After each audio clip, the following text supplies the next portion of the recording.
ربنا ارحم لنا یا ربنا۔ شریعت مطہرہ نے عورت کی باتوں کو عورت یعنی سطر نہیں کہا ہوا ہے، یہ سطر کے زمرے میں نہیں آتا۔ ہاں وہ باتیں، وہ کلام جس میں سے مرد کو اٹریکشن اور مائل ہونا پڑتا ہے، یعنی لین اور نرم باتیں، تو اس کی ممانعت ہے۔ بقیہ عورت کی آواز کو شریعت مطہرہ نے پردہ نہیں کہا ہوا ہے۔ حضرت سیدہ طیبہ طاہرہ عائشہ صدیقہ رضی اللہ تعالیٰ یا امہات المؤمنین یا دوسری خواتین جو احادیث بیان کرتی تھی، صحابہ کرام انہیں پردے کے پیچھے سے سنا کرتی تھی، تعلیم دین ان سے حاصل کرتی ہوتی تھی، یا دوسرے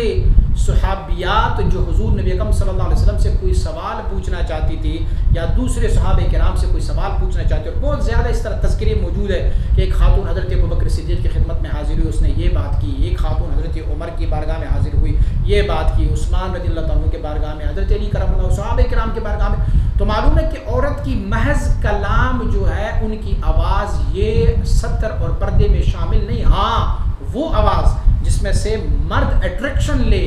اور مرد اس کی طرف مائل ہو، پھر وہ آواز جو ہے وہ پردہ ہے اور ستر ہے۔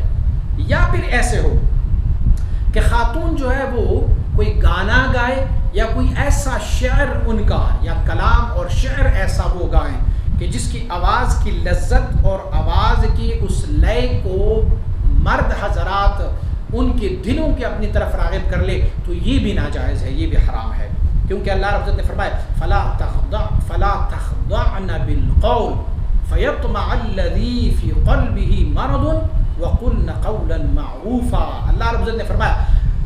بات کرتے ہوئے خواتین کو فرماتے بات کرتے ہوئے اپنی آواز کو ایسے مت بنا لو کہ مرد جو ہے ان کے دلوں میں آپ کے لیے کوئی طمع آ جائے۔ دروازہ کٹکھٹایا، کرخت لہجے میں آواز دو، کون ہے؟ نرم لہجے میں آواز نہ دو۔